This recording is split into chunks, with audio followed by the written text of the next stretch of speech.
Authorities say it was a 2.5-year manhunt to find a killer. The Pasco County Sheriff's Office announced they finally found the man they say shot a Land O'Lakes mother to death back in 2008. Our Eric Waxler has the story. Investigators had been tracking Gusto Arturo Moreno Gonzalez ever since they say he shot and killed a woman in front of her home. But the search took them far away from where the crime happened in this rural Land O'Lakes neighborhood. It took them all the way to Mexico. When they commit a crime here, the first place they run is where? Like most criminals, they run home. And he ran home to Mexico.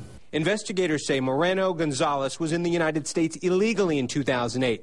And after the murder, authorities say he bounced around different parts of Mexico and even came back into the U.S. So brazen is he that he would cross that United States border and Mexican border a number of times. Finally, 2.5 years after the murder, the suspected killer was spotted in a small town working as a soda vendor. Mexican authorities were on their way to his home last week when they found him. As they were traveling through the town, saw the vending machine vehicle stopped at one of the stores there.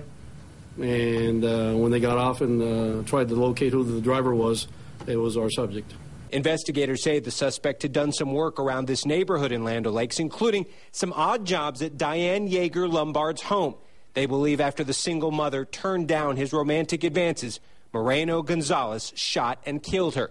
Just 2 days before her death, the victim flagged down a deputy to complain of harassment. The lead detective says he is glad to finally bring this case to an end. It's a good feeling. I'm relieved, not only for myself, the investigation to wind up, to come to a closing, but also for the family, too. Neighbors like Linda Brown are relieved the manhunt is over. She and her husband saw Yeager Lombard lying on her front steps, but at first thought she was just sunbathing. It was just a matter of time before law enforcement did catch him, and obviously they did. The sheriff says he believes Mexican authorities will not extradite Moreno Gonzalez if the death penalty is on the table. The sheriff says the whole process could take several months. In Newport Richey, Eric Waxler, ABC Action News.